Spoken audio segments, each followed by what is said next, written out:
It's been a week since the deadly plane crash in Lowell, which killed both men on board after it crashed into a storage facility. But that wasn't the only small plane crash we've seen in West Michigan over the past few weeks. 13 on your side's Lance Wilhelm talked to an aviation expert about the number of recent crashes. He joins us now from the newsroom. Lance? That's right. There have been 3 crashes since just the end of June, 2 of them fatal. And while the investigations are still ongoing, plane crash expert Gregory Feith has seen similar crashes before and gave us some insight into what might have happened.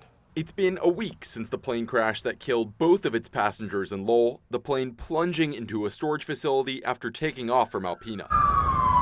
That was the 3rd West Michigan plane crash in the span of just over a month. It is a concern, and it's not something that happens every day and you just write it off to the normal operation of summertime flying. That's not the way it works. We spoke with aviation expert Gregory Feith about the incidents, what might have caused them, and if there's any reason for concern. Unfortunately, I've investigated accidents similar to this over the years. An experienced crash investigator, Feith says there are a number of go-to factors to consider when examining a crash, including the safety and stability of not just the aircraft itself, but also of the people on board. The investigators should be looking at not only did they hold a proper medical certificate and was it valid, but did they have some sort of medical issue that could have caused either a distraction or interference. In addition to the upkeep of the now crashed planes and the ability of the pilots involved, Feith says another factor that likely played a part in all 3 recent crashes is the temperature. Takeoff rolls are longer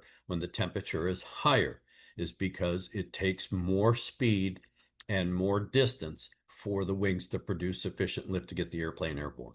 Air molecules are dispersed under hotter temperatures, making flying conditions more difficult for even the most experienced pilots, putting pressure on all those who fly to ensure that the freedom is enjoyed safely. If you stray outside the boundaries, unfortunately, the margins of safety are very small. For now, Feith says we'll have to await the results of the investigations to see if these accidents are part of any broader trend. And that's really what the purpose of the investigation is for.